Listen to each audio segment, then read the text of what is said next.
Hello guys, welcome to my YouTube channel. কেমন আছো তোমরা? এখন আমরা কথা বলবো হচ্ছে জিও সিনেমাতে রিলিজ হওয়া একটি সিনেমা স্টারিং বিক্রান্ত মাসি, মনি রয় এবং সুনীল গ্রোভার। ফিল্মটার নাম হচ্ছে ব্ল্যাক আউট। তো সেই সিনেমাটি দেখলাম, কেমন লাগলো এই সিনেমাটি সেটা নিয়েই কথা বলবো। চলো ভিডিওটা শুরু করা যায়। সবথেকে প্রথম সিনেমাটি কেমন লাগলো? তো এই সিনেমাটি আমার ওয়ান টাইম ওয়াচ লেগেছে। ডিসেন্ট একটা ফিল্ম, ঠিক আছে, খুব খারাপ না আবার খুব হেভিও না, ডিসেন্ট একটা ফিল্ম। এবং এর যে টেমপ্লেটটা সেটা খুবই একটা রুটিন টেমপ্লেট, ঠিক আছে। এরকম কনসেপ্টের ওপর সিনেমা আমরা প্রচুর দেখে নিয়েছি, ঠিক আছে, ছোটোবেলা থেকে দেখছি এরকম কনসেপ্টের ওপর সিনেমা। তবে হ্যাঁ, সিনেমাটি যে মানে একদম দেখা যায় মানে এরকমও না, ঠিক আছে। সিনেমাটি একটা ডিসেন্ট ওয়াচ, একটা এনজয়েবল ফিল্ম, ঠিক আছে, মনে হয়, ঠিক আছে। শেষ পর্যন্ত হয়ে গেলে একটা মুখে হাসি থাকবে এরকম, যে খুব একটা এটা যেমন একটা ডার্ক কমেডি ফিল্ম, ঠিক আছে, এটা এক থ্রিলারও ফিল্ম, ঠিক আছে, কমেডি থ্রিলার ফিল্ম। তো এর যে ডার্ক কমেডিটা, ঠিক আছে, সেটাকে কিন্তু খুব ভালোভাবে ইউজ করা হয়নি। জাস্ট দু একটা শট আছে যেগুলো ভালো লাগে, সেটাও কিন্তু শুধু সুনীল গ্রোভারের জন্য। এখানে পারফরমেন্সের যদি কথা বলি আমি, শুধু একমাত্র সুনীল গ্রোভার, তার পারফরমেন্স এখানে মনে থেকে যায়। বাকি কারোর পারফরমেন্স এরকম আপ টু দ্য মার্ক না। বিক্রান্ত মাসির পারফরমেন্স সেরকম না, মনি রয়, বাকি যারা দুটো ক্যারেক্টার আছে, ঠিক আছে, তাদের পারফরমেন্স একদম ওরকম না। এবং ফিল্মটার মধ্যে সেরকম কোনো কমেডি লাইন্স নেই যেগুলো শুনে মানে আমরা ডার্ক কমেডিতে যেরকম কি দেখি, যেরকম যদি আপনারা ডক্টর সিনেমাটি দেখেন নেলসন দিলীপ কুমারের, সেটা একটা অ্যাকশন থ্রিলার সিনেমা, তার সাথে সাথে একটা ডার্ক কমেডি ছিল। সেখানে আপনি সেই কমেডিটাকে ফিল করতে পারবেন, সেই কমেডিটা দেখে আপনার হাসি লাগবে। এখানে কিন্তু প্রচুর ওভার দ্য টপ একটা পারফরমেন্স বেরোয়, ঠিক আছে, যেখানে কিন্তু ডার্ক কমেডিটা কোথাও কাজ করে না। শুধু একমাত্র সুনীল গ্রোভার আছে যার কিছু দু একটা সিন যেগুলো তার জন্য ভালো লাগে, ঠিক আছে, যেহেতু সে একজন ভালো কমেডি পুল আপ করতে পারে, ঠিক আছে, তাই জন্য তার জন্য পারফরমেন্সটা একটু ভালো লাগে। এছাড়া পুরো সিনেমাটির মধ্যে কোনো একটা মুভমেন্ট নেই, এক্সপেক্টার নেই, যেটা একটা ধামালের মতো, যেটা একটা হেরাফেরির মতো, ঠিক আছে, বা আরও যেরকম কমেডি ফিল্ম আছে দে দানাদান, ঠিক আছে, সেরকম কোনো না। এখানে স্টোরিটা হচ্ছে যে একদিন একটা চুরি হবে, ঠিক আছে, তার জন্য পুরো শহরের লাইন কাট অফ করা হচ্ছে আর পুরো শহরটা ব্ল্যাক আউট হয়ে যাচ্ছে। এবার বিক্রান্ত মাসে সে তার বাড়ি থেকে বেরিয়ে ডিম আনতে যাচ্ছে, ঠিক আছে। এবার প্রচুর বৃষ্টি হচ্ছে এবং তার মাঝখানে একটা অ্যাক্সিডেন্ট হয় বিক্রান্ত মাসের গাড়ির সাথে। এবার সে যখন পরের গাড়িটাকে মানে যে গাড়ির সাথে অ্যাক্সিডেন্ট হচ্ছে তাদেরকে যখন চেক করতে যায়, দেখতে পায় যে সেখানে অনেক সোনা দানা আছে এবং অনেক টাকা আছে। সেখান থেকে সে একটা বাক্স নিয়ে নেয়, নিয়ে এবার সে যেতে থাকে। এবার যাওয়ার পথে একটা ঘটনা ঘটে, তারপর থেকে তার মানে লাইফে একটার পর একটা ঘটনা ঘটতে থাকে এবং একটার পর একটা টুইস্ট আসতে থাকে। এবার সেগুলো কি টুইস্ট কি ঘটনা সেটা দেখার জন্য পুরো সিনেমাটি দেখতে হবে। সিনেমাটি এক্সিকিউশনটা অতটা ভালোভাবে হয়নি, ঠিক আছে। আমার মনে হয় এটা একটা রাতের গল্প এই ফিল্মটা, ঠিক আছে।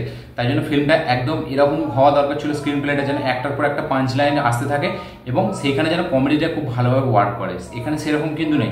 এখানে যে পারফরমেন্সটা দিচ্ছে বা অ্যাক্টারদের যে পারফরমেন্স, সেখানে কিন্তু কমেডির তো কোনো পাঞ্চ লাইন্স নেই যেটাকে আপনার দেখে হাসি লাগবে, এবং সেরকম কোনো বডিরও এক্সপ্রেশন নেই যেটা থেকে ভালো লাগবে। শুধু সুনীল গ্রোভারের বডির এক্সপ্রেশন, দু একটা ডায়লগ, দু একটা কথা, ঠিক আছে, কিছু সাইডে আছে যেগুলো ওয়ার্ক করে কিছুক্ষণের জন্য এবং সে যখন স্ক্রিনে থাকে ততক্ষণই ভালো লাগে। বাকি যতজন আছে স্ক্রিনে তার সেরকম কোনো মানে রোল নেই এবং তাদের পারফরমেন্সও অতটা ভালো নয়। যিশু সেনগুপ্ত, ঠিক আছে, তার মানে রোলটা বেকার দেওয়া, তার কোনো এখানে কাজ করার মতো কিছু ছিল না, ঠিক আছে, তাকে জাস্ট নিয়েছে। তো সিনেমাটি আমার জন্য আপ টু দ্য মার্ক হয়নি, ঠিক আছে। একদম একটা ওয়ান টাইম ওয়াচ ডিসেন্ট একটা সিনেমা, দেখে ভুলে যাওয়ার মতো সিনেমা, মনে রাখার মতো সিনেমা নয়। এরকম যে বাকি কমেডি সিনেমা আমরা যেগুলো মনে রাখি চুপচুপকে, ঠিক আছে, বা অক্ষয় কুমারের যেগুলো আছে সেরকম এই ফিল্মটা না। এটা পুরোপুরি একটা অন্য টাইপের ফিল্ম। এর থেকে তো ক্রু মুভিটা অনেক ভালো ছিল আমি বলবো, ঠিক আছে, সেটাও একটা গোল্ড স্মাগলিংয়ের ওপর ফিল্ম। এটাও একটা ওই রকম ধাঁচেরই ফিল্ম, এতে খালি একটু অন্য ব্যাপার আছে, সেটার জন্য সিনেমাটি দেখতে হবে। কিন্তু সিনেমাটি এক্সিকিউশন ওয়াইজ সিনেমাটি সেরকম ভালো নয়, সেরকম ভালো প্রেজেন্টেশন নয়, ঠিক আছে। মানে কোনো মুভমেন্টস নেই যেগুলোকে আমরা দেখে বলবো যে না হেভি, বা কিছু ফানি ডায়লগস যেগুলো আমাদের মনে থেকে যাবে, সেরকম কিছু নেই। একটাদের পারফরমেন্স ওভার দ্য টপ, সেখানে কোনো মানে হাসি পায় না, জাস্ট দেখার হয় দেখায়। হ্যাঁ, তবে একটা জিনিস ভালো, সিনেমাটার রানিং লেন্থটা খুব ছোটো, 1 ঘন্টা 56 মিনিটের সিনেমা, যেটা এই সিনেমাটি একটা ডিসেন্ট একটা ওয়ান টাইম ওয়াচের জন্য ভালো ফিল দেয়, ঠিক আছে। মোটামুটি একটা সিনেমা যদি স্টার দিতে বলেন আমি তাহলে 3 থেকে 2.5 থেকে 3 দেবো, ঠিক আছে, এর বেশি দেবো না।